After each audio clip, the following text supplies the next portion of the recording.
আপনারা দেখছেন বিএসএসপি পারমিতা রান্নাঘর। আজকে আমার নিবেদন টুকটুকে লাল মুচমুচে পাঁপড়। আহা, ভিতরে আলু আর টক ঝাল মিষ্টি মুখরোচক চাট, উপরে টক দই আর টমেটো কেচাপ সাজিয়ে মন ভরে যায় আর মুখে লেগে রয়। আমার এই রেসিপিটি তোমরা দেখতে থাকো। যদি ভালো লাগে অবশ্যই কিন্তু লাইক, কমেন্ট এবং সাবস্ক্রাইব করে পাশে থাকবে আর পরের ভিডিও পাওয়ার জন্য নোটিফিকেশানটা অন করে রাখবে।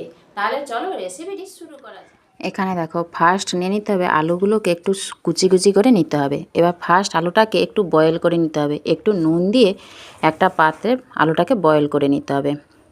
এবার আলুটাকে বয়েল করার পর আলুটাকে কিন্তু ছেঁকে নেবে, জল থাকা চলবে না। এরপর নিয়েছি 100 গ্রাম কাঁচা ছোলা আর 100 গ্রাম মটর।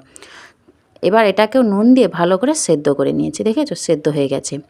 এবার নিয়ে নিতে হবে শসা কুচি, পেঁয়াজ কুচি, গাজর কুচি, লঙ্কা কুচি, টমেটো কুচি, ধনেপাতা কুচি, আর নিয়ে নিতে হবে কিছু কাজু কিশমিশ কুচি কুচি। এবার কাজু কিশমিশটা অপশনাল, তোমরা চাইলেও দিতে পারো না চাইলেও দিতে পারো, কিন্তু দিলে মুখে যখন এক একটা পড়বে না, খেতে কিন্তু খুব সুস্বাদু লাগবে। আর এখানে দেখো, পাঁপড়গুলোকে এরকম দুভাগ করে নিতে হবে। এবার সমস্ত যতগুলো পাঁপড় লাগবে, যেভাবে একটা সাজাবে সেহেতু ততগুলো পাঁপড় এরকমভাবে কেটে একটা তাওয়াতে একটা শুকনো সুতির কাপড় দিয়ে পাঁপড়গুলোকে এভাবে সেঁকে নিতে হবে। পরপর পাঁপড়গুলোকে এভাবে সেঁকে এই উষ্ণ গরমেই পাঁপড়গুলোকে মুড়ে নিতে হবে। পাঁপড় যদি মানে একেবারে ঠান্ডা করে মুড়ো না, পাঁপড় কিন্তু মুচমুচে হয়ে যাবে, তখন আর এই মোড়াটা থাকবে না। আর সবসময় খেয়াল রাখবে কোনো ফাঁক যেন না থাকে। নিচে যদি ফাঁক থাকে তখন আলু বা ছোলা যাই দাও পড়ে যাবে নিচে, যার জন্য কোনো ফাঁক রাখা যাবে না। তো ভালো করে একটা পাত্রের মধ্যে নিয়ে নিতে হবে সেই আলু, ছোলা, মটর সেদ্ধ করে যে রাখছিলে সেটা। এরপর নিয়ে নিতে হবে শসা কুচি, একটা গাজর কুচি, একটা পেঁয়াজ কুচি, আর নিয়ে নিতে হবে টমেটো কুচি, আর নিয়ে নিতে হবে লঙ্কা কুচি যে যেমন ঝাল খেতে চাও, আর নিয়ে নিতে হবে ধনেপাতা কুচি। এবার নিয়ে নিতে হবে 1 চামচ বিট নুন, 1 চামচ ধনে গুঁড়ো, 1 চামচ জিরে গুঁড়ো, হাফ চামচ চাট মশলা, হাফ চামচ লঙ্কা গুঁড়ো, আর হাফ লেবুর রস, পাতি লেবুর রস, আর নিয়ে নিতে হবে 1 চামচ টমেটো কেচাপ। এবার এই মিশ্রণটাকে ভালো করে একটু মেখে নিতে হবে, ভালো করে কিন্তু ম্যারিনেট করে নিতে হবে।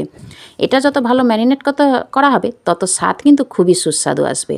এবার সেই পাঁপড়গুলো যে মুড়ে রাখছিলে তার ভেতরে এরকম করে তৈরি করে নিতে হবে। প্রত্যেকটা পাঁপড় এইভাবে তৈরি করে নিতে হবে। এই পাঁপড় কিন্তু ঠান্ডা হয়ে গেলে খেতে কিন্তু খুবই সুস্বাদু লাগে। এবার উপর থেকে দিয়ে দাও একটু কাজু কিশমিশ, মুখে পড়লে খুবই সুস্বাদু লাগবে। এবার দিয়ে দাও টমেটো কেচাপ সাজানোর জন্য, আর দিয়ে দাও একটু টক দই। এবার বলো তো দেখতে কেমন লাগছে।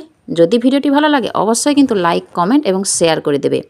আর তোমরা বাড়িতে কিন্তু এই সহজ রেসিপিটি ঝটপট বানিয়ে তৈরি করে নাও। তাহলে বন্ধুরা, আমার এই রেসিপিটি তোমাদের কেমন লাগলো? এই পাঁপড়ের চাট দেখে জিভে জল আসছে তো? তাহলে ঝটপট কিন্তু তোমরা বাড়িতে বানিয়ে নাও, খুব অল্প সময় কম উপকরণে। আর হ্যাঁ, এই পাঁপড় কিন্তু তোমরা চিবিয়েও খাওয়া যাবে, যার কারণ এতে ঠান্ডা হয়ে গেলে সেঁকলে কি হয়েছে, ঠান্ডা হয়ে গেলে কিন্তু মুচমুচে। এবার বন্ধুরা, এই সহজ রেসিপিটি তাড়াতাড়ি তৈরি করে নাও। এরপর রেসিপি পাওয়ার জন্য সাবস্ক্রাইব করে রেখো। ততক্ষণ ভালো।